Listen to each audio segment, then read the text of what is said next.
Hey guys, ito yung aming huli ngayon. Buong hapon. Ayan, yung iba na ipamigay ko na.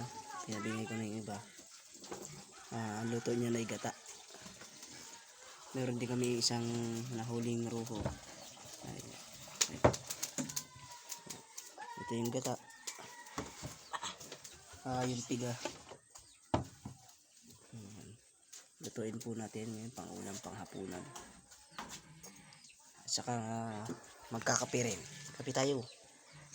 Tinip lang kape. Oh, yun. Ang sarap ng kape. Kape kayo, tay? Makape kayo? Ayaw magkape ng aking lulo.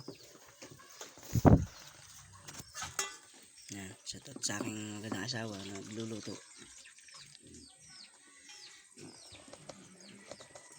Kaway-kaway naman dyan.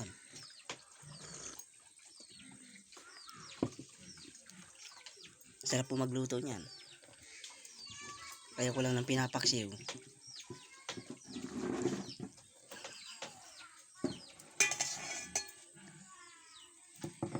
Parang naparami mo ng sabaw.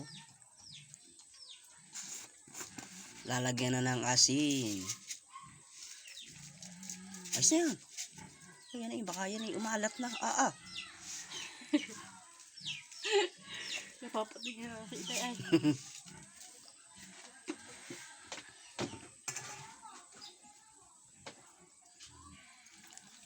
Ibinuhos na ang gata. Ang pampalambot.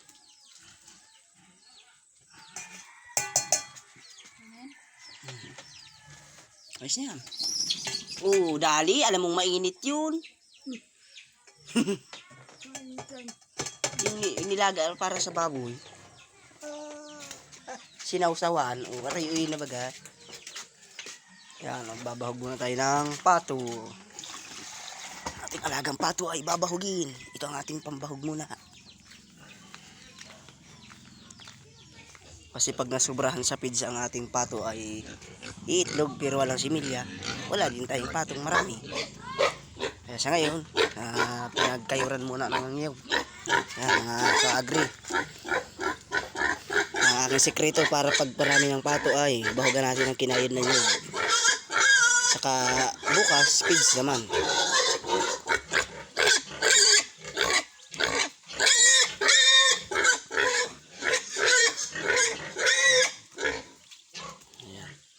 Matataba ang ating mga alagang pato.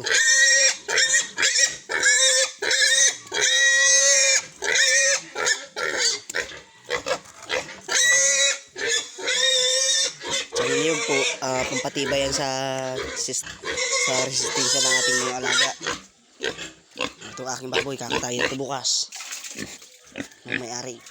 Kasi ibigay ko na yan sa tiyahin ko.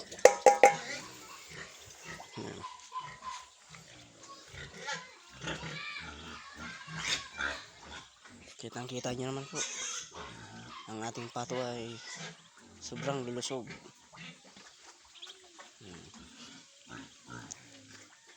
Tatlong araw pa lang yan.